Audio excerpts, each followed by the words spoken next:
Rapport dettaljat fuq diversi oqsma maħruġ mill-Uffiċċju Nazzjonali tal-Istatistika jitfadar fuq il-ħajja f'Malta u f'Għawdex. Filwaqt li ġie reġistrat kabbir fl-ekonomija u żidiet fil-qasam tax-xogħol, f'Malta u f'Għawdex kienu joqogħdu qrib in-900,000 ruħ. Fil-fatt fl-2018 il-popolazzjoni f'Malta kienet tottal ftit iżjed minn 460,000 ruħ u dik ta' Għawdex kienet tottal ftit iżjed minn 33,000 ruħ. L-aktar li kien hawn nies f'pajjiżna kienu ġejjin mill-kategorija tal-età ta' bejn it-30 u d-39 sena.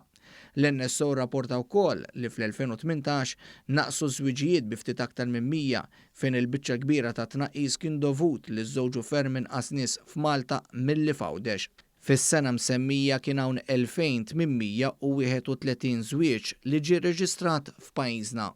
Is-sena l-oħra qrib l-400,000 vettura kienu liċenzjati biex jinstgħu fit-toroq. Il-karozzi tal-passiġġieri kienu jgħoddu għal iżjed minn 3/4 tal-vetturi reġistrati.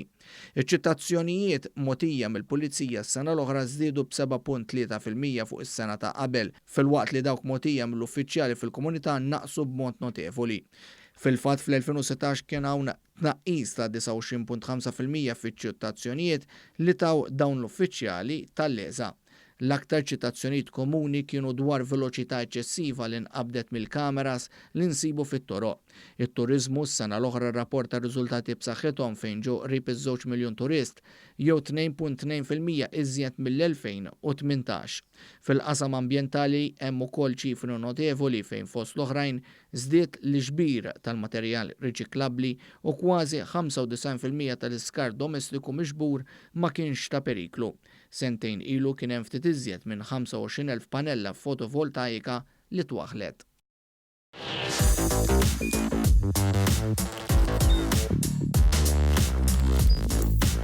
Idħol fuq one.com.mt u hemmhekk tista' tara l-programmi kollha li jxandru fuq One permezz ta' One Play.